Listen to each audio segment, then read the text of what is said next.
Buenas tardes a todos y todas. Bienvenidos y bienvenidas al primer panel de la segunda jornada de la Feria del Libro Jurídico. Vamos a dar comienzo al panel que se llama Familia y Niñez, que nos van a acompañar a través de sus exposiciones. Son, en primer lugar, la doctora Adriana Krasnau. Adriana es abogada, es doctora en Derecho por la Facultad de Derecho de la Universidad Nacional de Rosario, es máster en Ciencias Sociales de Flaxo. Sus últimas 3 obras son El régimen patrimonial del matrimonio, que está en prensa, de la editorial Reyus, El Tratado de Derecho de las Familias, un estudio doctrinario y jurisprudencial del año 2017, de la editorial La Ley, y finalmente El Derecho de las Familias y Sucesiones, del año 2017, en coautoría con Mariana Iglesias, también de la editorial La Ley. Actualmente se desempeña como investigador independiente de CONICET, es profesora asociada de Derecho de las Familias de la Facultad de Derecho de la Universidad Nacional de Rosario, también profesora titular de la Universidad del Centro Educativo Latinoamericano de Rosario, docencia en posgrados de carreras que se dictan tanto en la Facultad de la Universidad Nacional de Rosario como en otras unidades académicas, y es vicedirectora del Centro de Investigaciones en Derecho Civil de la Facultad de Derecho de la Universidad Nacional de Rosario. A continuación vamos a escuchar luego a Carlos Antonio Romano. Él es abogado, es doctorando en Ciencias Jurídicas y Derechos Humanos, es maestrando en Derechos Humanos. Sus últimas 3 obras, todas publicadas por la editorial La Jounet, son La Niñez, Abogado del Niño y Derecho Internacional de la Niñez. Él es escritor, capacitador, investigador y experto internacional en derechos de niños, niños y adolescentes. Luego nos acompañará la doctora Natalia de la Torre, que es abogada y profesora de filosofía por la Universidad de Buenos Aires. Es diplomada en técnica legislativa.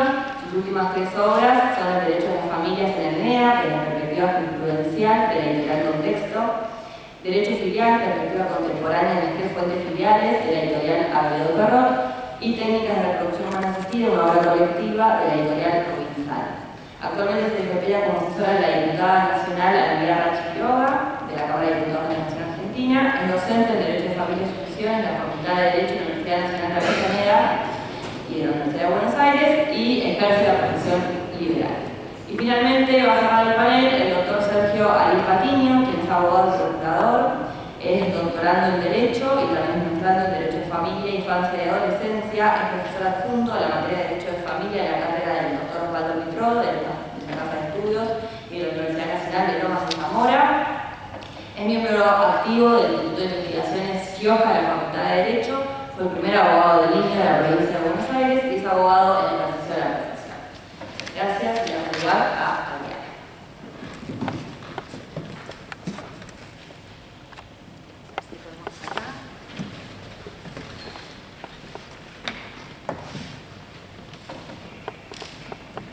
Me quedo por acá porque después se nos cruzan los cables. Bueno, buenas tardes a todos. Dentro de este tema que es tan amplio como es familia y niñez, me pareció interesante y en combinación con la doctora Natalia de la Torre, con quien nos hemos contactado, analizar y tomar uno de los tópicos que estarían comprendidos dentro de este tema, que es la afiliación por TRA en clave constitucional y convencional. Obviamente trabajar todo este tema en tan solo 20 minutos no resulta posible en lo que tiene que ver con un análisis integral, pero sí vamos a hacer un análisis transversal partiendo de ciertas afirmaciones sobre las cuales vamos a introducir y trasladar a ustedes ciertas reflexiones. En primer término, me pareció interesante partir del pensamiento de una obra a la cual he accedido recientemente y a la cual recomiendo la lectura, y sobre todo porque viene de otra disciplina y que tanto nos nutre, como es la filosofía. En este caso, esta obra es de Diana Sparling, se titula La diferencia sobre filiación y avatares de la ley en Occidente. Y particularmente me gustó tomar como disparador este párrafo inicial. Heredar significa incluirse en la cadena de la transmisión por el lenguaje. Transmisión no genética ni biológica y por lo tanto no natural. La idea de herencia en la naturaleza es ya una formación cultural, una atribución metafórica. Que la herencia sea no natural implica de inmediato que se trata de un hacer, un arte de lo ficticio. La herencia se fabrica, no sucede espontáneamente, no se tramita por la sangre, ni por los genes. La herencia supone y requiere la diferencia. Cada humano es otro en relación a quien lo engendró, el hijo. Cada nuevo hijo es una apuesta, una decisión, un acto. Entiendo que en todo lo que tiene que ver con las nuevas tecnologías reproductivas, en cuanto en relación a esta fuente de la filiación, como es la filiación fructual, mucho tiene que ver esta frase que acompaño a modo de idea introductoria. Vamos a contemplar estas afirmaciones y vamos a hacer un breve abordaje de cada una de ellas. La filiación por tres es una fuente que hace posible el derecho a vivir en familia. Pensar en la filiación por trans como un modo de construir biografías. La socioafectividad como fuente de derechos en la filiación por trans. El derecho a la información e identidad constituye un derecho humano a proteger en la filiación por trans. La filiación post-mortem no puede reposar en voluntades presuntas.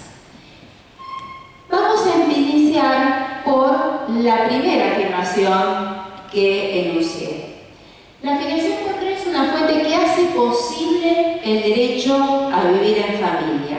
No olvidemos de dónde partimos, que vamos a hacer el abordaje desde el modelo en clave constitucional y convencional de derechos. Y desde este lugar debemos partir que la centralidad está puesta en la persona humana. Y al hablar de la persona humana, tenemos que pensar en la efectividad y en la realización de sus derechos. Desde la idea de la pluralidad, de la diversidad, de la igualdad, que hacen en su conjunto el reconocimiento del valor humanidad. Esto es lo que posibilita que cada persona diseñe en ejercicio de su libertad y de su autonomía, su proyecto de vida personal, su proyecto de vida familiar, y de esta manera vea garantizado su derecho a vivir en familia. Y este derecho a vivir en familia puede ser pensado como la filiación por trans, como puente para la construcción de familias. En este sentido, la Corte Interamericana de Derechos Humanos, en el conocido caso Artavia Murillo contra Costa Rica, justamente hizo referencia a esto. Recuerden ustedes que este caso data del 28/11 del 2012, y entre otras consideraciones habla de fundar una familia, en referencia a aquellas personas que quieren construir una familia a través de una técnica de reproducción humana asistida. Y me quedo simplemente con la última frase: la posibilidad de formar una familia se deriva del derecho de acceder a los mejores servicios de salud en técnicas de asistencia reproductiva, pero respetando este principio de igualdad, de libertad, de autonomía y de respeto a la pluralidad y a la diversidad.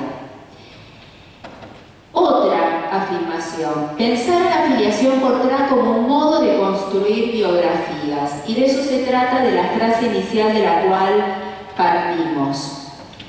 Nosotros hoy dejamos de hablar del derecho de familia porque somos conscientes de que si partimos de esta noción y de este modelo, tenemos que pensar en el reconocimiento y tenemos que hacer efectivo esto que pensamos de las distintas formas, de los distintos modos de construir familias. Y es por esto que hablamos del derecho de las familias. Esto es desde esto que decimos de la visión constitucional, de la visión convencional, y que reposa fundamentalmente en el derecho humano, que es la fuente de todos los derechos, que es la dignidad. El respeto a la dignidad de la persona. Y el respeto a la dignidad de la persona exige el respeto a todos los otros derechos fundamentales de la persona. Y esto hace que cada persona tenga libertad y autonomía para construir su propia biografía. Y desde las distintas biografías se pueden construir distintas formas de vivir en familias, y muchas de esas distintas formas de vivir en familia pueden reposar en su origen en el recurso a un procedimiento por técnicas de reproducción humana asistida. Aclarando, y en esto solo lo menciono por una cuestión de tiempo, de que este recurso a la filiación por TRA lo tenemos que pensar desde esta idea de pluralidad, de tolerancia, de diversidad, y abrir el puente a aquellos procedimientos que permitan construir familia, con todas las variables que esto implica. Y hacer referencia a esto importa incluir aquellos procedimientos que no están expresamente contemplados en la norma, pero que tampoco están prohibidos y que están implícitamente comprendidos y están admitidos desde un modelo de derecho en clave constitucional y convencional. En mucho de esto tiene que ver otra categoría conceptual que tanto tiene y tanto impacta en la filiación por TRA, como es la socioafectividad. La socioafectividad como fuente de derechos en la filiación por TRA. La socioafectividad la vemos contemplada, y acá hago solo una breve reseña, pero podría extenderme mucho más porque es un tema que da para hablar y mucho, pero pensar en que va unido en las distintas formas de vivir en familia. Es un concepto marco que está constituido por dos elementos, un componente social y un componente afectivo, que no necesariamente tiene que estar unido con esta idea que uno tenía desde una visión tradicional, con lo parental, con el parentesco. Esto lo tenemos ya claro, hay muchos vínculos socioafectivos legítimos que reposan en vínculos que no necesariamente al mismo tiempo vienen acompañados o unidos al parentesco, y que muchas veces sí vienen unidos al parentesco. ¿Y por qué aclaro esto? Porque en la filiación por TRA se nos pueden presentar en una misma familia estas dos posibilidades. Estas dos posibilidades que voy a hacer referencia en forma muy sintética en una cuestión en particular. En conclusión, la socioafectividad penetra en las distintas formas de vivir en familia. Cuando uno recurre a la gestación solidaria, la socioafectividad es uno de los elementos que nos dice sí a la gestación solidaria, porque la socioafectividad es la que está indicando que aun cuando no exista en quienes tienen voluntad procreacional, en uno o en ambos, el componente genético, existe ese vínculo afectivo legítimo y esa voluntad de ser progenitores, y en virtud de ello hay que reconocer este procedimiento como totalmente legítimo y admitido. Cuando el operador se encuentra ante una historia de vida en la que a través del afecto se intercambian roles, con un fin legítimo como dar vida, y con el solo impulso del amor, resultará razonable disponer el emplazamiento filial a favor de quien o quienes con voluntad procreacional concretan el anhelo de ser progenitores. No olvidemos esto de la razonabilidad, esta razonabilidad de la cual tanto habla el nuevo sistema legal en el Código Civil y Comercial, y que está plasmado especialmente en el artículo 3 del Código Civil y Comercial, y en otros artículos del Código. Si uno se detiene en la lectura, va a encontrar el término de la razonabilidad, y la razonabilidad que nos está indicando en concreto. ¿Qué es la razonabilidad? Es atender a la particularidad y hacer efectivos los derechos de quienes están comprendidos en esa particularidad que llega a conocimiento del operador. Acá apunta la razonabilidad. Y la razonabilidad, acá sí me permito decir una cuestión, entiendo que no solo debe estar consolidada o personalizada en la persona del juez, sino cada uno desde su respectivo lugar debe actuar con razonabilidad, porque la razonabilidad en la particularidad concreta es garantizadora de la efectividad de derechos. En muchas de estas historias de vida, la actitud solidaria de quienes colaboran con la construcción de familia, equipo médico, mujer gestante, en la gestación solidaria, dadores de material genético, resulta fortalecida y protegida por quienes, siendo parte de su familia y sus afectos, acompañan y comparten esta decisión como una muestra más de que el afecto es fuente de derechos.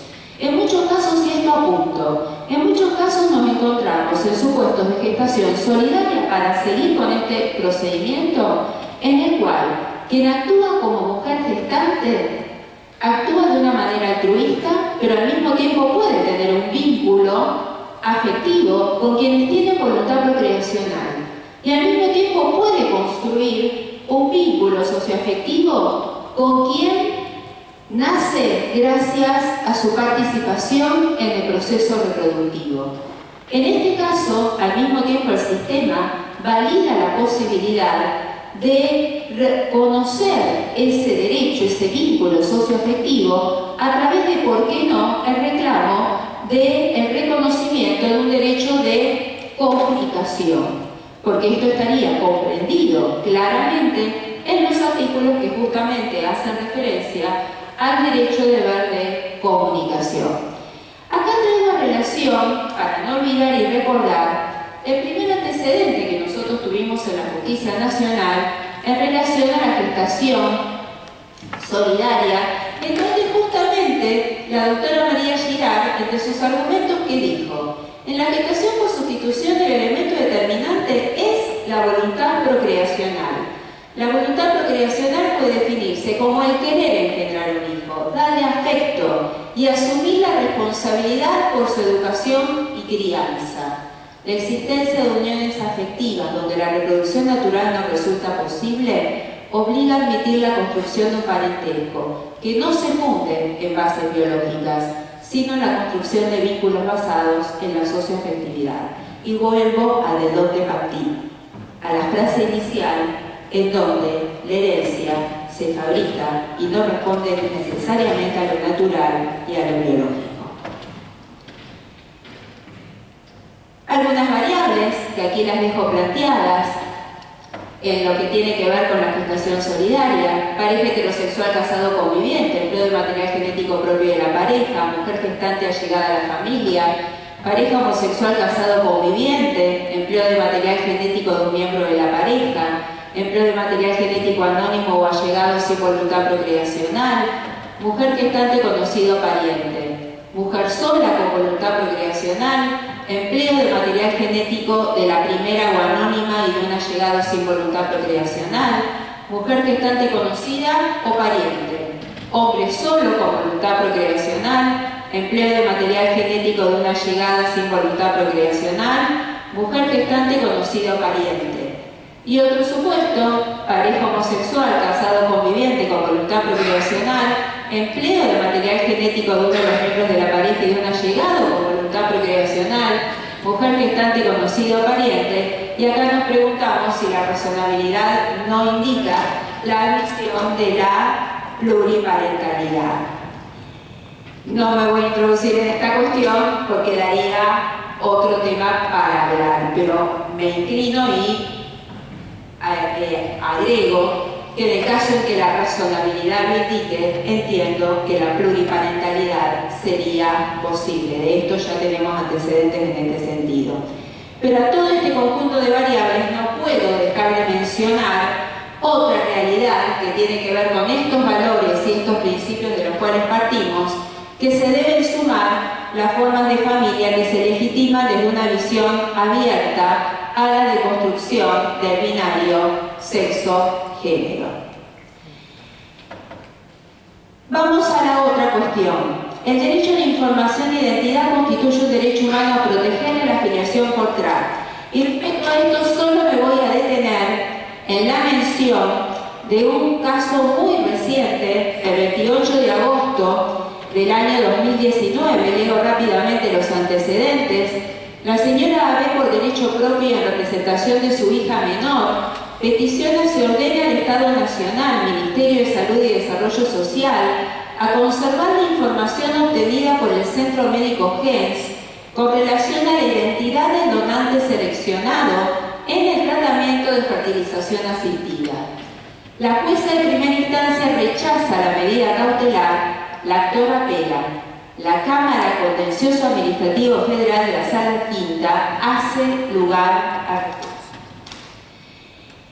Respecto a esto, se hace mención de los artículos que hacen referencia expresa al derecho de información en el capítulo propio que el Código destina dentro del título de filiación a la al derecho a la información dentro de la filiación por técnicas de reproducción humana asistida. Me refiero concretamente a los artículos 563 y 564, que no me voy a detener en la lectura, pero sí me detengo en la última frase que dejo aquí en la filmina plateada y seleccionada en otro color. Por tales motivos, en este estado preliminar del proceso, se advierte prima facie acreditada la verosimilitud en el derecho, toda vez que la información genética de la menor no se encuentra adecuadamente protegida a los fines de garantizar la posibilidad de el ejercicio al derecho a la información. Y con esto dejo planteada solo una reflexión.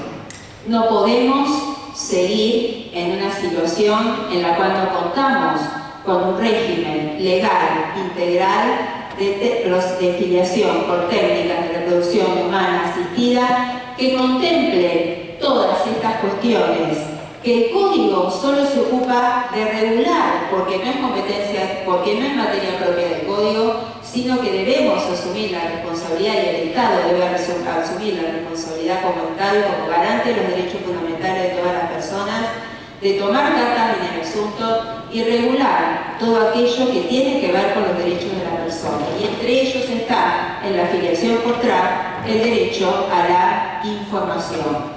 ¿Qué extensión, qué alcance tienen estos artículos 563 y 564? Por último, y acá también otra cuestión, ustedes bien saben que la filiación post-mortem, acá traigo a relación la definición que Natalia nos aportó y que siempre tomo para encuadrar a la filiación post-mortem porque me parece la más precisa, la más completa y la que muestra la esencia de esta posibilidad de construir familia, y que tiene que ver con lo que se proyectara que fuera y que lamentablemente no fue.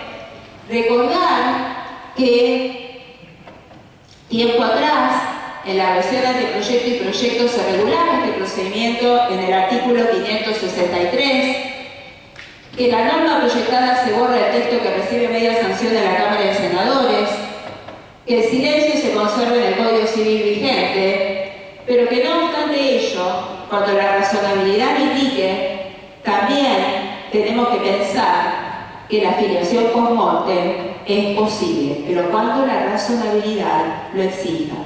Y para tener en consideración esto, y como lo decimos también en la gestación solidaria, debemos seguir teniendo como base de apoyo lo que la norma proyectada nos decía, porque estaba muy bien planteada tanto estos dos procedimientos que fueron silenciados, pero que la razonabilidad indica que en casos particulares deben ser admitidos, que eran las normas proyectadas del artículo 562 para la gestación solidaria y el artículo 563, para la filiación post-mortem, y que aquí está el texto rápidamente, que dice: en caso de muerte de la cónyuge convivente de la mujer que da luz, el vínculo filial entre la persona nacida del uso de las técnicas de reproducción humana asistida, si la concepción de la mujer o la implantación del embrión en ella no se había producido antes del fallecimiento. En concreto, y esto es lo que quiero remarcar y destacar, en función de dos precedentes que les dejo para la reflexión. Cuando la persona manifestara su conformidad en el documento de consentimiento informado o en un testamento que los embriones producidos con su gameto fueran transferidos a la mujer después de su fallecimiento.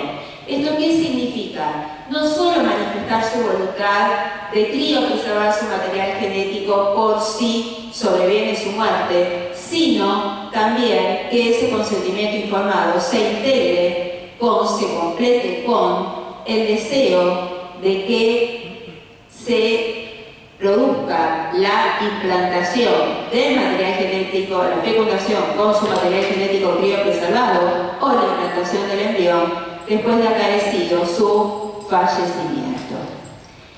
Y otra cuestión que tiene que ver con todo el régimen general de la filiación es que se produzca dentro del año siguiente al deceso y que tiene que ver con una cuestión vinculada con los plazos de que la ley nos indica respecto a tratarse de filiación matrimonial o extramatrimonial. Dejo este caso y simplemente quiero destacar dos cuestiones. Digo rápidamente los hechos, muy sintéticamente. Convivientes. Durante la búsqueda del doctorado de un embarazo se le diagnostica a Santiago un cáncer. Santiago decidió criopreservar sus gametos luego que se le informara que su tratamiento de quimioterapia podía causarle esterilidad. En el formulario de depósito de los gametos, el padre de ese invocó su carácter de tutor. 4 de 4 de 2015, tutor, persona capaz, figura de tutor. Primera cuestión a observar, pero no es motivo de discusión en este caso. Santiago fallece el 24 de julio de 2015. Por su parte, M criopreservó bocitos con posterioridad al fallecimiento de Santiago. Los padres de Santiago, y quien era su pareja, solicitan autorización judicial para llevar adelante el procedimiento de fecundación post-mortem. Santiago lo único que prestó fue el consentimiento informado para la criopreservación de su material genético en vida. En primera instancia no se hace lugar al pedido, en la sala se confirma el fallo de grado. ¿Y qué es lo que me interesa marcar acá? Porque acá entra en combinación varios artículos que debemos tener en consideración del Código Civil y Comercial, como es el artículo 55, el consentimiento no se presume, es de interpretación restrictiva y libremente revocable. Solo se admite el consentimiento por representación cuando la persona se encuentra imposibilitada de forma absoluta. El artículo 560, que hace referencia dentro de la filiación por TRA a la necesidad de requerir el consentimiento previo, informado y libre de la persona que se somete a un tratamiento de reproducción humana asistida. Y vuelvo acá, y con esto cierro, la posibilidad, que en este caso se dijo, la posibilidad de utilizar y transferir gametos masculinos queda marcada en el ámbito de los derechos y actos personalísimos que hacen a la dignidad de la persona humana, por lo que el consentimiento a tales fines no puede presumirse, es de interpretación restrictiva y no puede ejercerse por representación. Si no existe un instrumento donde quede de manifiesto la voluntad libremente expresada de la persona fallecida para la utilización de sus gametos post-mortem, no resulta razonable ni de acuerdo con un imprescindible respeto a la autodeterminación de una persona presumir un consentimiento tácito en tal sentido en la medida que el legislador nada haya dicho al respecto.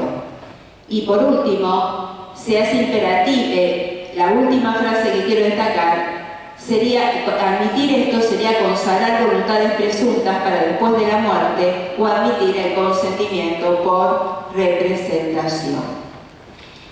Hay otro caso similar del Superior Tribunal de Río Negro del 26 del 2 del 2018, que lo único que quiero mencionar respecto a este caso, los hechos son diferentes, pero la cuestión, el problema en sí es el mismo, es un extracto del voto de la doctora Pfeiffer. Ella dice: autorizar la extracción de esperma del cuerpo de una persona que se encuentre en estado vegetativo sin su consentimiento libre, expreso y actual para intentar con esa muestra crear un niño resultaría un actuar con heterodeshumanización en relación a aquel. Y ello implicaría afectar gravemente la dignidad de la persona. Esto lo convertiría en un mero instrumento más de la cadena biológica de generación de un nuevo ser, cosificándolo, lo cual no es admitido por el ordenamiento jurídico legal. Por último, y para cerrar, a mí me gusta cuando trabajo este tema, recurro mucho a esta frase de Nelson Mandela. Después de escalar una montaña muy alta, descubrimos que hay muchas otras montañas por escalar. En este tema nos queda muchísimo escalones y muchísimas montañas por subir. ¿Cómo y con qué rumbo escalar? Con razonabilidad en el actuar, con el firme propósito de avanzar en el diseño de un régimen integral de técnicas de reproducción humana asistida comprensivo de las biografías que coexisten en esta realidad, en nuestra realidad. En suma, reconocer que en el otro la misma libertad y autonomía que cada uno pone en práctica en el diseño y construcción de su propio proyecto de vida. Muchas gracias.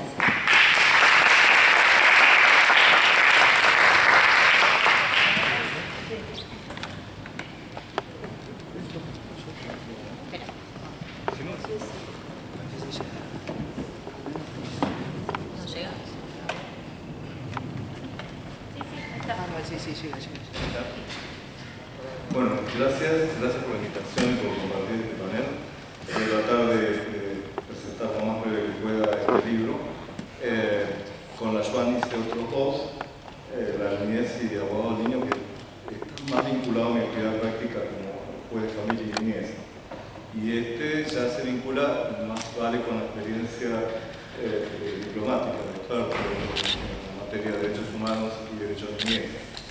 En me encontraba como parte de una investigación donde estoy muy crítico con el sistema mundial, particularmente, me diría que hasta enfadado, como recién utilizamos esta palabra muy española.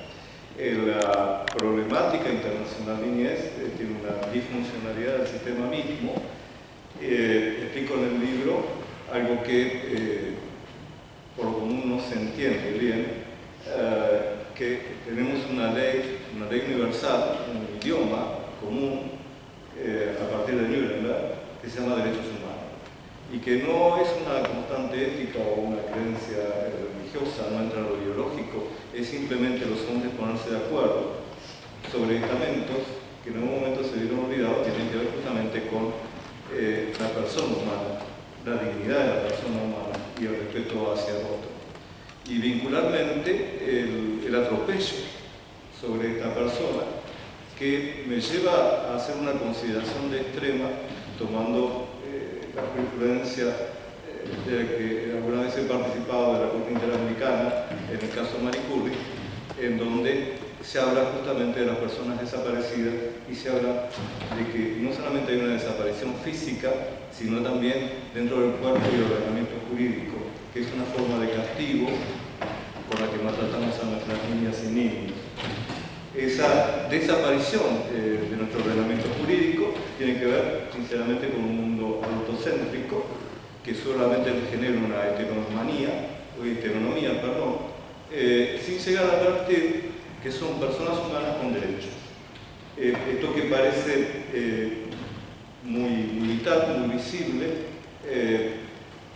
que podría haberlo tal vez descubierto como juez, solamente que estaba muy preocupado por la problemática civil, por el derecho positivo, se ve muy de lleno cuando uno trabaja sobre conflictos bélicos o situaciones de catástrofe. O se ve muy de lleno, por ejemplo, ahora que estoy viniendo de México y del sur de la frontera sur estadounidense, donde se ve cantidades de migrantes y las dos terceras partes son niños. Esa problemática que uno trabaja en un juzgado, que está más vinculada con los derechos individuales del chico, se transforma internacionalmente en derechos que tenemos muy olvidados, que son de la tercera generación, económicos, sociales y culturales. Y ustedes saben que a partir de ese Lex Universalis, que hoy día estamos confundiendo adrede, justamente para que los cambios justifiquen que nada cambie, allí se ve que sobre aquellos derechos que avanzamos, que son los derechos al desarrollo, al medio ambiente, el derecho a la paz. A veces pregunto, dando clases, si se conoce el derecho a la paz.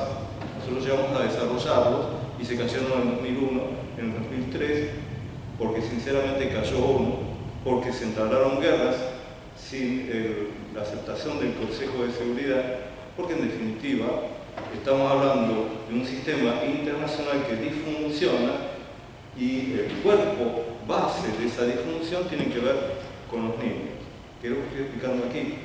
Y estoy explicando lo básico, empezar a hablar de qué es persona humana, y estoy empezando a hablar lo básico, de dónde viene la dignidad de la persona humana, y estoy volviendo a pensadores que me habían quedado ya en la facultad, en esta facultad misma, muy lejos, como Levinas, y estoy siguiendo a John Finnis, y evidenciando palabras muy simples como amor, que acá no sonaba cursi, pero que cuando se está en crisis se evidencia, y se evidencia por sobre todo qué es la personalidad jurídica. Porque la persona humana tiene derechos antes que te lo dé el cartón del Estado, tiene derechos antes del esquema de la ciudadanía, y un niño es una persona humana que tiene personalidad jurídica por sí. Mientras que nosotros la limitamos con estas discusiones de la teoría de la capacidad civil, de la capacidad progresiva tan mal emulada en nuestro Código Civil hoy, con la tesis intermedia, para hacerles un limitante a lo que son sus derechos consagrados. Que se los debemos, no por una cuestión de caridad. Los declamamos y tenemos una convención internacional a partir de allí, que también la explico, porque no solamente tengo que hablar de la persona humana como arrancar de nuevo mis estudios, tengo que hablar de personalidad jurídica como tratar de interpretar que justamente la base esencial de un derecho es que puedas reclamarlo, que puedas litigar, y tengo que empezar a hablar de derechos de tercera generación tan olvidados, porque resulta que el derecho a la salud, el derecho a la educación, te pasan de vez en cuando en un juzgado a través de un amparo, pero que en el plano internacional son derechos colectivos de muchos niños que hoy sufren hambre, que tienen que ir a ONU a contarles que el clima se cayó y que no tienen una forma de instalar su reclamo futuro porque somos autocéntricos que nos gusta seguir controlando el mundo que estamos llevando a destruir. Entonces, a partir de allí también, como cuando ya hablaba de abogado del niño, desarrollé justamente esta tesis de que los abogados del niño tienen que salir, tienen que hacerse internacionalistas, tienen que combatir por derechos humanos. Justamente termino el libro hablando de dos elementos que me parecen base. El derecho a la paz, volver a reconsignarlo, la base de los derechos humanos, que son atributos, que son valores que tienen que ver con la persona humana y basados en el respeto. Salirme de la teoría del positivismo jurídico que nos llega a ver y enfrentar y chocar nuestra nariz contra un espejo con un código mal planificado, y en definitiva ver que la persona antes que esa ley y antes que el mismo Estado, y empezar a hablar también de un Tribunal Internacional del Niño. Porque me avergüenza decir que mi experiencia internacional me lleva a ver que a 14 años de la Convención del Mar, yo ya lo explicaba esto en el Congreso, tenemos un Tribunal del Mar, a 4 años de la Convención de Roma hay una Corte Penal Internacional, y allá 31 años que vamos del Tribunal Internacional del Niño, no nos conviene, perdón, de la Convención del Niño, no nos conviene tener un tribunal. Porque no nos conviene manejar las cosas que le arden a esta humanidad desde el punto de vista del constitucionalismo social. No nos conviene sistemas de juzgamiento, nos convienen comisiones de trabajo, como es la Comisión Interamericana o tantas otras, que simplemente te revisen, te digan qué opinan de, y me cansó la opinología, será que muchos años después también cansa, y creo que estamos necesitando sistemas de juzgamiento duros basados en los derechos que están declarados. Y que el mundo está a ese punto. Este libro trata de sintetizar un poco todo eso. Muchas gracias.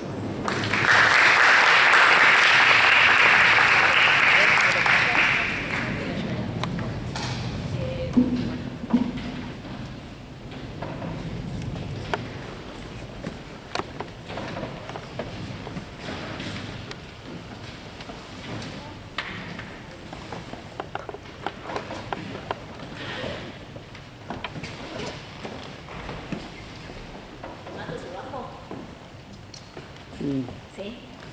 ¿Dónde? Vos me matás a mí si No me haces corro. hablar acá arriba. Dale, ¿puede ser? Dale. ¿Sí? ¿Desde qué lado querés que me quede? Cualquiera ahí. Así me quedo quietita. Cosa bastante difícil. ¿Cómo les va? Buenas tardes a todos y a todas. Bueno, un placer poder participar en este panel, ¿sí? Con mis colegas. Agradecer, por supuesto, a la Editorial Provincial, ¿sí? Que me convocó a Voy a cambiar un poquito el eje de la información, ¿sí?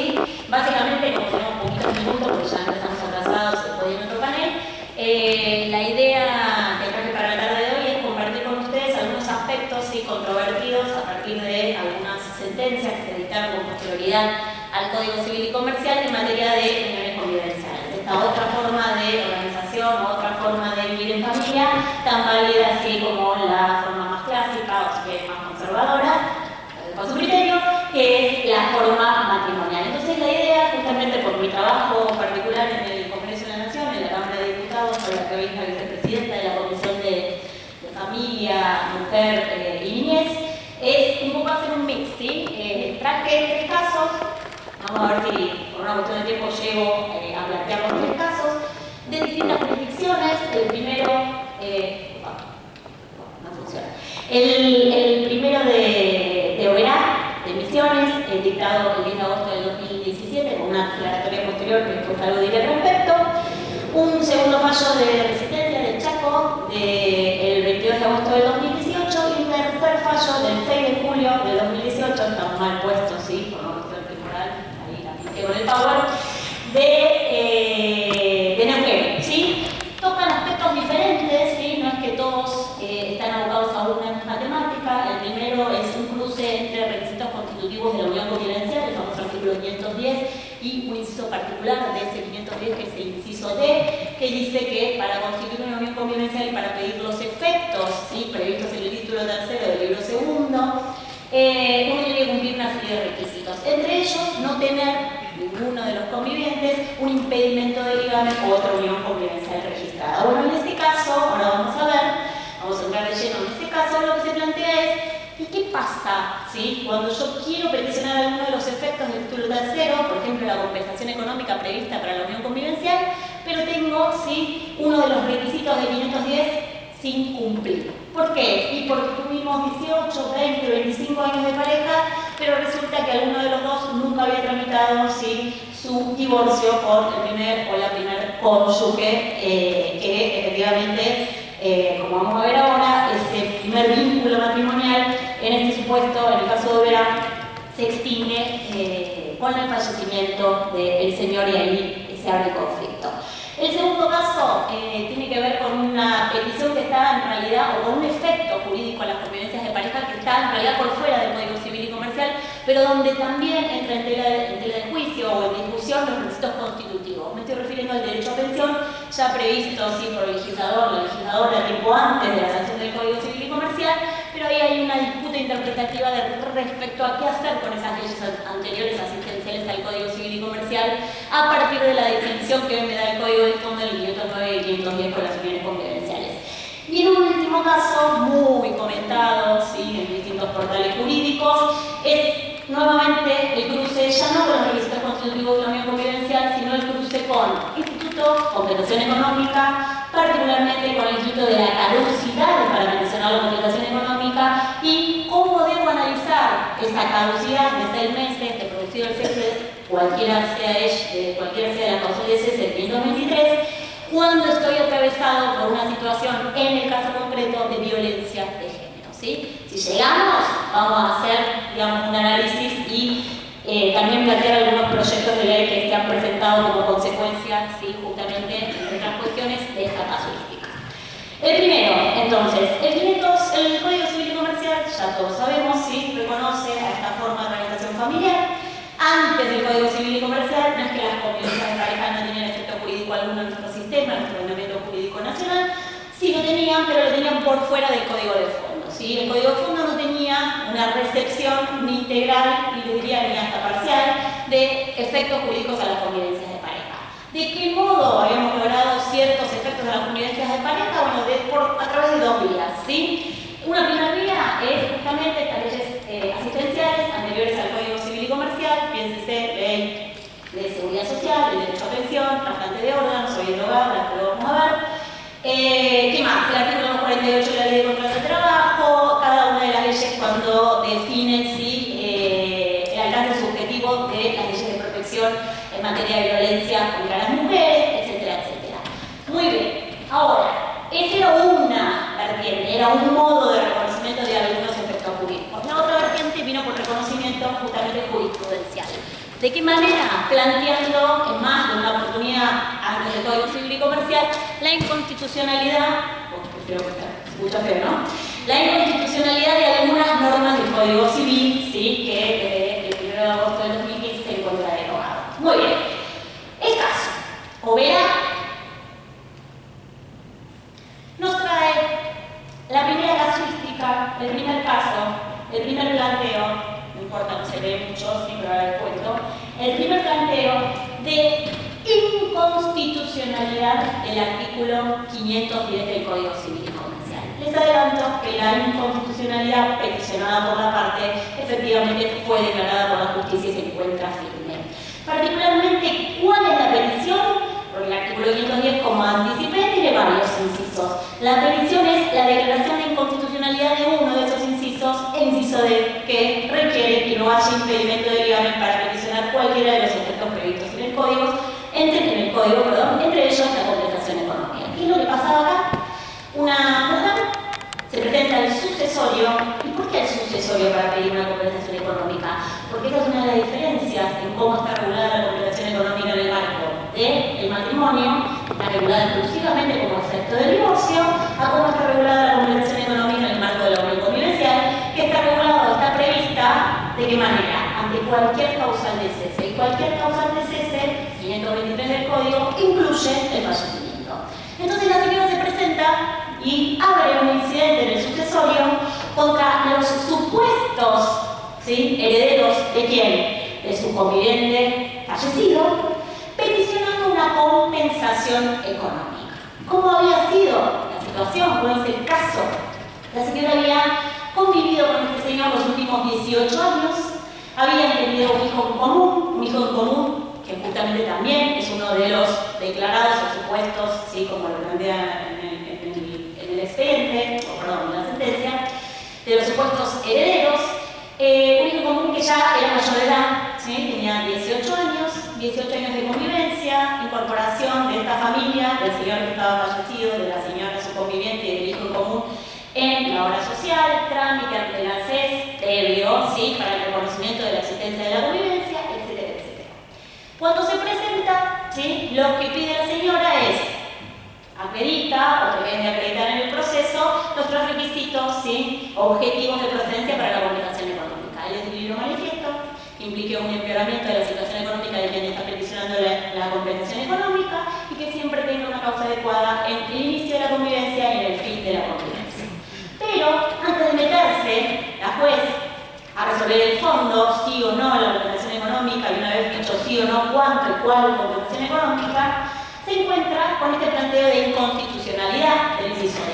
Lo primero que tiene que resolver es eso, porque si no declaro esa inconstitucionalidad o la inaplicabilidad de ese inciso, no puedo partir o no puedo seguir, respecto al fondo, porque si no, no tiene legitimación activa. Muy bien. Se traslada a los presuntos o a los supuestos herederos, entre ellos ¿quiénes? Los tres hijos del matrimonio anterior, el hijo común, el hijo de ella también, y la ex-cónyuge, que en realidad no está desarrollado en el fallo, pero en realidad la ex-cónyuge hoy tiene, ¿sí?, previsto en el Código Civil de forma expresa una causal de expulsión de la dotación hereditaria. ¿Por qué? Porque efectivamente si yo acredito la existencia de la unión convivencial, estoy acreditando a la vez, ¿qué cuestión? La existencia de la separación de hecho con esa ex-cónyuge. Muy bien. Por supuesto que la ex-cónyuge y los hijos del primer matrimonio se oponen, ¿sí?, a este reconocimiento de la unión convivencial y básicamente, para no hacerla tan larga, lo primero que hace la juez es analizar este planteo y dice, bueno, ¿con qué lentes analizar? Dice, las políticas estatales de captación normativa no se apartan, o más bien tienen como punto de partida el derecho internacional respecto a los derechos humanos, el modo inclusivo de las familias, ¿sí? Estas son las lentes con las que hay que resolver el caso, artículo 1 del título preliminar del Código Civil y Comercial, y dice, se permite comprender el tránsito de un modelo legislativo pensado para un único tipo de familia, donde las medidas restrictivas dependían de la formalización de los vínculos, dejando fuera otra forma de establecimiento familiar, hacia un modelo más inclusivo, donde el factor determinante a la hora de decidir regular sea, en aras de la efectivización de los derechos humanos, proteger de conformidad, que haría yo, al artículo 14 bis de nuestra Constitución, que no define el modo o cuál es el modo, de familia que efectivamente estamos obligados a proteger desde el plexo constitucional convencional. Y dice, y también tenemos que analizar cuáles serían las consecuencias de decir no a este planteo, en este caso concreto. Y acá es muy certera la sentencia, porque si no estoy analizando la corrección o no corrección del Código Civil y Comercial a la hora de disponer en el 510 la necesidad de que la convivencia o la unión convivencial no cuente, ¿sí?, con un impedimento legal. No estoy haciendo análisis teórico, estoy resolviendo este caso y pasa a analizar cuáles serían las consecuencias para esta mujer de no, ¿sí?, reconocer esta legitimación activa. Después de esto, en síntesis, declara, ¿sí?, la inconstitucionalidad de la norma, dice que es violatoria del principio de igualdad y no discriminación y del artículo 14 bis de la Constitución Nacional, ¿sí?, que habla rápido y me trago. Y además, después pasa a analizar los 3 requisitos de procedencia de la cooperación económica y además tiene otra particularidad en este caso. Hasta ahora nosotros no hemos tenido tantas sentencias de fijación de cooperación económica por vía judicial y menos hemos tenido tipos o algunas sentencias que se salgan de la renta única o la renta por plazo determinado y bastante breve, 3 cuotas, 6 cuotas y no más que eso. Este fallo, más allá de la novedad de la declaración de inconstitucionalidad del inciso de 510, también trae como novedad la particularidad en que se otorga la compensación económica. No se establece una renta, ni por plazo determinado ni indeterminado, sino que se establece el concepto de compensación económica, el usufructo de ¿qué? De la vivienda que fue sede del hogar convivencial. ¿Por cuánto tiempo? Casi los mismos años en que efectivamente en el expediente se ha acreditado los años de convivencia. 17 años. Yo les decía hace un rato, después se pide una aclaratoria. ¿Y cuál es la aclaratoria? No había quedado claro desde qué momento comienza a contar este plazo de 17 años. Y en la aclaratoria se dice, desde el momento que se produjo, ¿qué cosa? El cese. O sea, ya tenía casi 3 años ganado, ¿sí? Ganado para que lo esté mirando, de atribución o de uso de esta vivienda. La verdad que es un fallo bastante complejo y bastante novedoso. Se los dejo, ¿sí? El Power está a su disposición. Esto lo voy a pasar por alto porque si no, no llegamos, pero básicamente tengo datos de resistencia, traje 2 datos. Tengo datos, voy recolectando a todos los lugares que voy y pido a la gente de registro que me mande, ¿sí? Y no todas las provincias lo registran de la misma manera, pero aquellas provincias que siguen registrando a nivel de los registros civiles, ¿sí? ¿Qué cosa? La distinción entre las uniones convivenciales registradas, unión convivencial a los efectos de 509 y 10 para pedir todo el resto, de las meras convivencias o simples convivencias para pedir, entre otras cosas, la incorporación a la obra social, el derecho a pensión, la indemnización por muerte del trabajador, sacar un crédito hipotecario, etcétera, etcétera, etcétera. Muy bien. Lo que uno observa, traigo 2 ejemplos, Santa Rosa, La Pampa, es que tomen el último dato, concubinatos, ¿sí? Lo que está arriba en el 2015, o si quieren en el 2017. 2017, cuando se refiere a concubinatos, se está refiriendo justamente a estas simples convivencias que ya se registraban con anterioridad al Código Civil y Comercial. Miren la distinción, 859. Y cuando se refiere a convivencias, asócienla con la idea de unión convivencial a los efectos del Código. 859 contra 45. Voy un segundo. Cuando hago lo mismo, ¿sí? Pero en vez de salir, en vez de tomar el dato de Santa Rosa, me voy a la ciudad autónoma de Buenos Aires, observo el mismo fenómeno, amplificado por la población de nuestra ciudad de Buenos Aires. ¿Por qué el mismo fenómeno? Porque los certificados de convivencia para la obra social, para todo lo que ya sabemos, en el año 2017 alcanzaron 8.626. Y sin embargo, allá, se me murió, ¿me pasás? Y sin embargo, para el mismo año, 8.626, las uniones convivenciales inscritas son 947. Este es un fenómeno que excede lo puramente jurídico, es más bien sociológico, y hay un montón de cosas que podríamos decir. Una primera, ¿sí?, reflexión que surge, o que me surge a mí, de la lectura, ¿sí?, de todos los datos que voy recolectando, es que parece que nos cuesta bastante, ¿sí?, ir a registrar una unión convivencial cuando el efecto es que tengo que peticionar, o el efecto es que genera derechos y obligaciones con el otro, atravesados, ¿sí?, con el afecto, por el amor, y parece que muy solitos de cuerpo vamos, ¿sí?, a inscribir la unión, la convivencia, la simple convivencia llámese obra social, llámese banco, etcétera, etcétera. ¿Sí? Pero bueno, solo como reflexión, digo, no es una reflexión muy jurídica, pero sí un análisis, ¿sí? Que me parece que deberíamos profundizar si lo que pretendemos hacer, como en mi caso, es sociología jurídica. Vamos. Gracias, Adrián, perdón. Entonces, y a raíz justamente del segundo fallo, ¿sí? Que les sumé en una de las primeras tribunas, que venía de Chaco, surge la siguiente pregunta. ¿Qué hacemos con las leyes anteriores asistenciales, anteriores al Código Civil y Comercial, que no fueron derogadas por el Código Civil y Comercial? Ahora que está el Código, y que el Código me dice, o me define, qué entiende por unión convivencial, como también me define qué entiende por cónyuge, ya me lo definía antes, ¿sí? Estas leyes especiales automáticamente tienen que ser, donde dice convivencia y me define convivencia, debe leerse en reemplazo 509 y 510, o necesitamos una adecuación normativa e ir reformando cada una de estas leyes especiales. ¿Y por qué la pregunta? Porque se da el siguiente fenómeno. Claro, ¿qué es lo que le pasaba al legislador o a la legisladora antes del Código Civil y Comercial?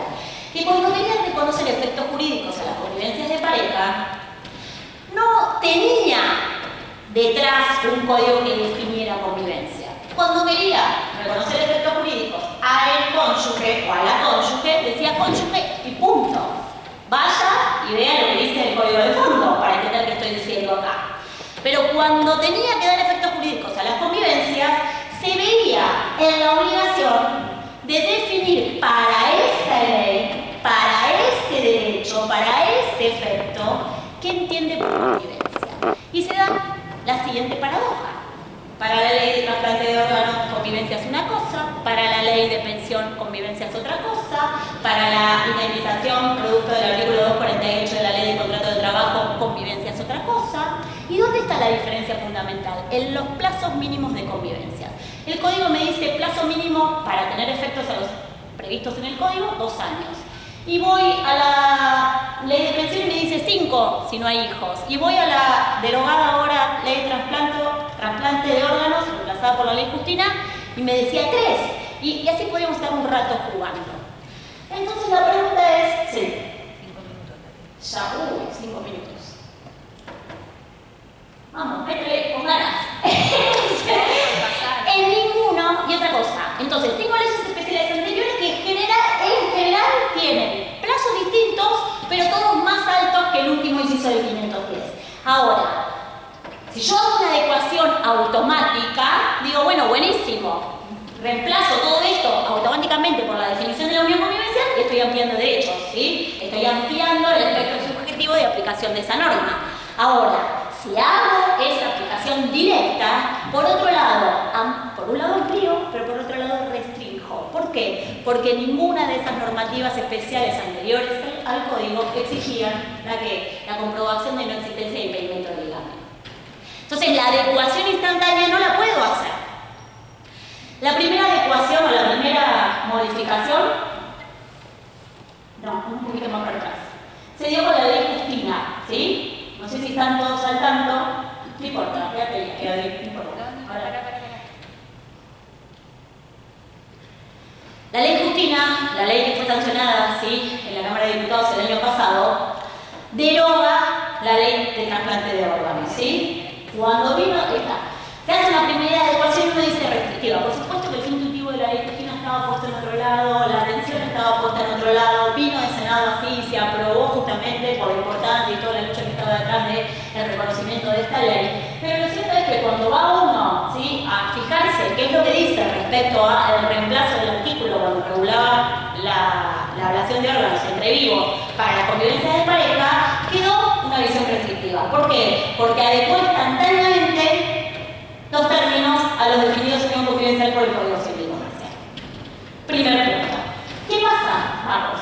La gran discusión hoy es ¿qué hacemos con el derecho a pensión? Porque el derecho a pensión dice 5 años y la unión convivencial te dice 2 años, si no hay hijos, si no te lo reduce a 2, la ley de pensión. Se presenta el caso de resistencia. Una convivente, ¿sí?, peticiona y amparo el reconocimiento de su derecho a pensión frente a la negativa del ANSES. ¿Por qué se negaba el ANSES a pagar a esta señora la pensión por la muerte de su conviviente? porque la señora había acreditado nada más que 3 años sin moneditas de convivencia. Y en el CES dice, la norma es clara, ¿cuánto es el tiempo? 5 años. No lo acredito, no le doy derecho a pensión. En primera instancia se dice, de ninguna manera, máxime a la luz del Código Civil y Comercial. Lamentablemente, esta sentencia fue apelada por el órgano estatal provincial, la Cámara la revocó, el Superior Tribunal el Superior Tribunal de la provincia de Chaco confirmó esa revocación, no porque esté de acuerdo, o no porque plantee un acuerdo con el fondo de la revocación, sino porque dice, esto no se puede resolver vía amparo. Dice, no es el modo, no es el proceso para encarar esta cuestión que merece un mayor debate. A la luz de ese precedente, presentamos en el Congreso de la Nación, lo presentamos en el 2017, lo volvimos a reiterar este año, un proyecto de ley para modificar el artículo 53, el artículo 53 de la ley 24.241, con una cuestión de tiempo, ahí lo tienen, el que quiera buscar después, 000997 de 2019, ¿Qué es lo que nos pasó? Claro, ingresamos al artículo 53 de la ley de pensión pensando en la convivencia de pareja, pero cuando leemos y nos encontramos con el artículo 53, ¿qué nos pasa? Nos pasa que el artículo 53, a la luz de las formas reconocidas en el Código Civil y Comercial diversas de familia, hace agua por todos lados. La convivencia es uno de los puntos. ¿Por qué? Porque el artículo 53 está pensado, cuando me enumera los beneficiarios, en un divorcio con expresión de causa, con causal subjetiva, en un alimento solo hasta los 18 años, no reconocimiento de las familias ensambladas, no reconocimiento de la posibilidad o de la obligación alimentaria derivada de la responsabilidad parental para el hijo o la hija que se capacita hasta los 25, o sea, había que cambiar todo y de hecho así lo hicimos. No tuvo tratamiento todavía, veremos si en algún momento se trata este proyecto. Por último, ¿puedo? Cierro. Bueno, no, por último nada. Queda el otro caso de Neuquén, básicamente la justicia, compensación económica y caducidad. La señora se va de la casa un 6 de febrero, no recuerdo ahora el año, y se va de la casa producto de una situación de extrema violencia ejercida por su pareja y por el hijo del primer matrimonio, de la primera pareja de este señor. Se va de la casa para salvar su vida y la de la hija que tenían en común, hija menor de edad. En ese momento que se está yendo de la casa, lo primero que hace es ir a la comisaría y establecer la denuncia y busca refugio en la casa de su madre. La pregunta es, esa huida, ese escape, esa salvar la vida, ¿puede ser entendido como una decisión razonable, meditada, de extinción de la convivencia de pareja?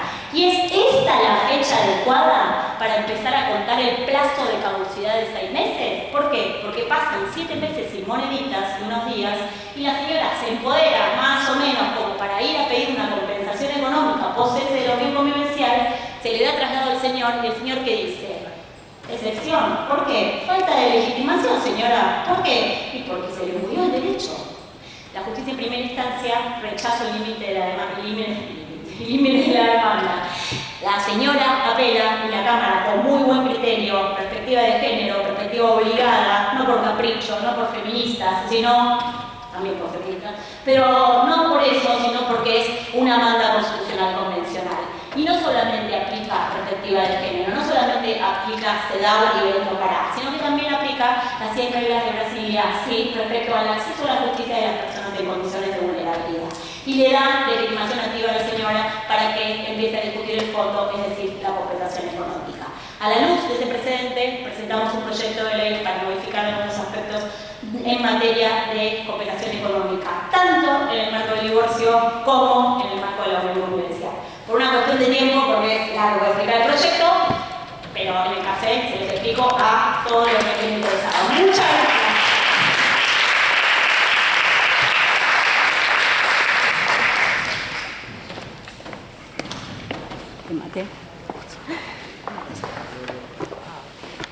Hola, buenas tardes. Muchas gracias por venir. Para mí es un placer formar este panel de familia y niñez con tan distinguidos colegas.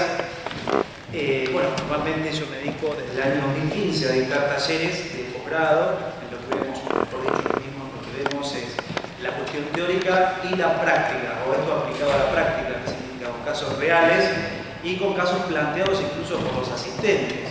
La idea es esa, de hecho normalmente se están deambulando por todos los rincones hablando con los colegas y demás. En esta ocasión voy a hacer algo distinto a lo que estoy acostumbrado a realizar, que es básicamente el análisis y, más que el análisis sería el resumen de un fallo que yo considero que es interesante, que lo compartió conmigo una jueza del Departamento Judicial de Lomas de Zamora. El fallo en realidad trata, digamos, la temática central es sobre la amplitud probatoria, más puntualmente o precisamente el artículo 710 del Código Civil y Comercial, hablando de la amplitud probatoria dentro de los principios fundamentales y, digamos, más específico, de una forma más específica, hablamos de capturas de pantalla de WhatsApp. Fíjense, algo que podría haber sido pensado tiempo atrás, en un momento, en un tiempo en el que estamos atravesados por las nuevas tecnologías, y esto es un hecho. ¿Y por qué lo digo? Porque a ver, los abogados que ejercemos la actividad profesional en forma independiente, sí o sí nos tuvimos que ayornar a esto. Y ayornar implica no solamente utilizar herramientas que antes no estábamos acostumbrados a utilizar, incluso algunos se rehusaban en su momento a hacerlo, sino que es un hecho y debemos hacerlo en forma obligatoria. Creo que el caso más típico, no lo tengo aquí, pero es el famoso dispositivo token, el dispositivo a través del cual nosotros realizamos todas las presentaciones de forma electrónica, sin la necesidad, salvo casos excepcionales, como toda regla siempre hay excepción, de realizar presentaciones en formato papel.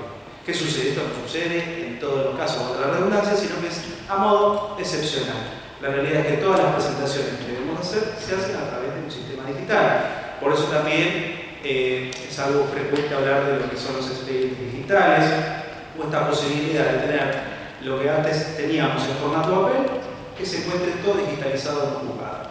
Bueno, yo creo que esto es consecuencia también de lo que sucede. Se los voy a leer. La Sala Tercera de la Excelentísima Cámara Segunda de Apelación, con fecha 9 de septiembre, fíjense que es un fallo muy reciente, de 3 semanas, ha dictado la siguiente resolución, considerando, mediante la resolución dictada el 2 de mayo del año en curso, el sentenciante de la instancia anterior denegó la aportación de prueba efectuada, denunciando el incumplimiento al régimen de contacto paterno-filial. Estamos hablando de una cuestión de un régimen de comunicación, ex régimen de visitas, y actualmente denominado expediente de comunicación de los hijos, también se denomina así. Bien.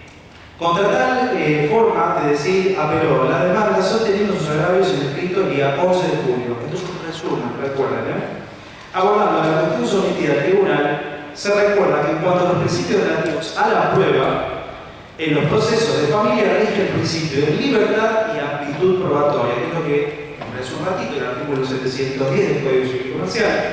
Al respecto se ha dicho que los conflictos familiares que se desarrollan en los tribunales encierran mucho más que lo que se explicita en los efectos inaugurales de la instancia. Incluso en los supuestos en que la actividad jurisdiccional no es contenciosa, la red de la pretensión puede estar enclavada en una afectación intensa a un derecho fundamental.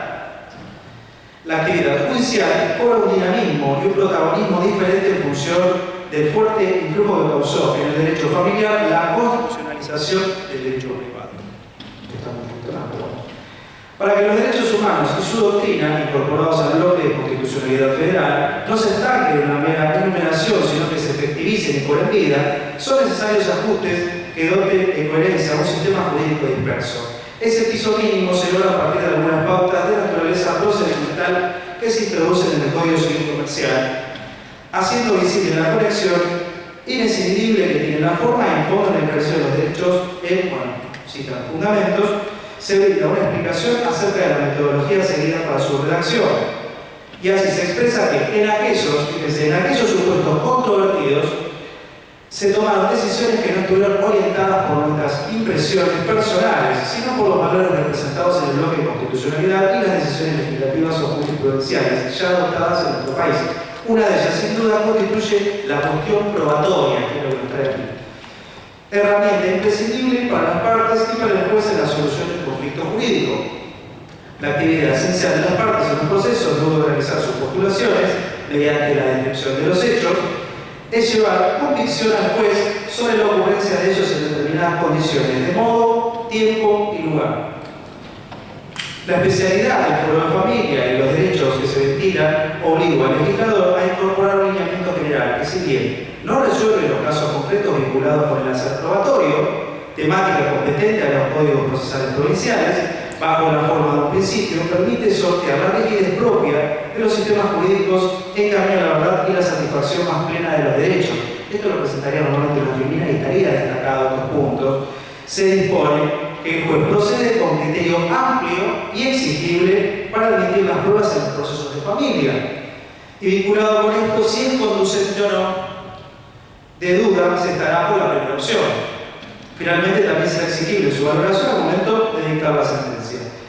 Bien, esta norma se estructura de tal manera que admite su aplicación ante los avances científicos que puedan modificar el sistema probatorio tradicional vigente, creando el Código Civil Comercial, cuando el Código Civil Comercial dispone que en los procesos de familia rige el principio de libertad de materia de prueba, que hablamos hace un ratito.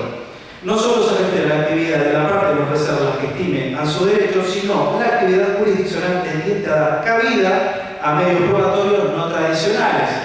Por eso estamos mencionando el tema de los WhatsApp y las capturas de pantalla.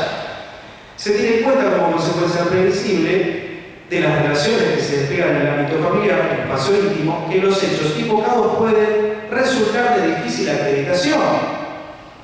Esta posición no es otra que la concreción del principio de realidad, razón que obliga a modificar los principios generales que rigen en el ámbito del derecho procesal tradicional, en torno a la admisibilidad, conducencia y valoración de las pruebas.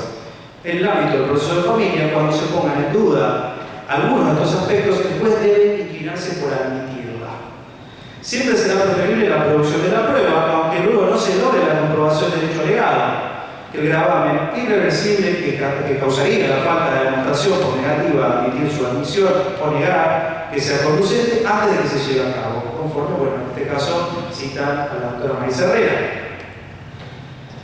Bueno, siguiendo con los lineamientos indicados y ante el aporte efectuado al inicio por la parte actora, en este caso dicen los jueces, se modifica la decisión recurrida y se admite la documental acompañada, que resulta copia de pantalla de mensajes. A ver, esto no es algo alocado, de hecho es muy frecuente que suceda. Los clientes, los patrocinados, las personas en general, lo que hacen es recopilar básicamente cuando se trata no solamente de hechos de probar cuestiones de cuidado personal, temas de régimen de comunicación, a veces temas de cuota alimentaria y otras cuestiones como por ejemplo temas de violencia familiar, que en la provincia de Buenos Aires es la ley 12.569, modificado por la 14.509, es muy frecuente que logren, en cierta forma, recopilar o tener un número importante de capturas de pantalla, que por ahí un tiempo atrás el hecho de que esto sea tenido como prueba resulta algo quizás alocado, pero resulta algo asequible totalmente. Fíjense, por ello se modifica la decisión apelada dictada el día 3 de mayo del año en curso, admitiéndose la prueba documental aportada. Regístrese, notifíquese, devuélvase Andrés Antonio Soto y Laura Marta Labuque. ¿Qué sucede? Y reitero, esto es algo que se da en la práctica cotidiana del derecho, es algo que nosotros no estamos ajenos a esto.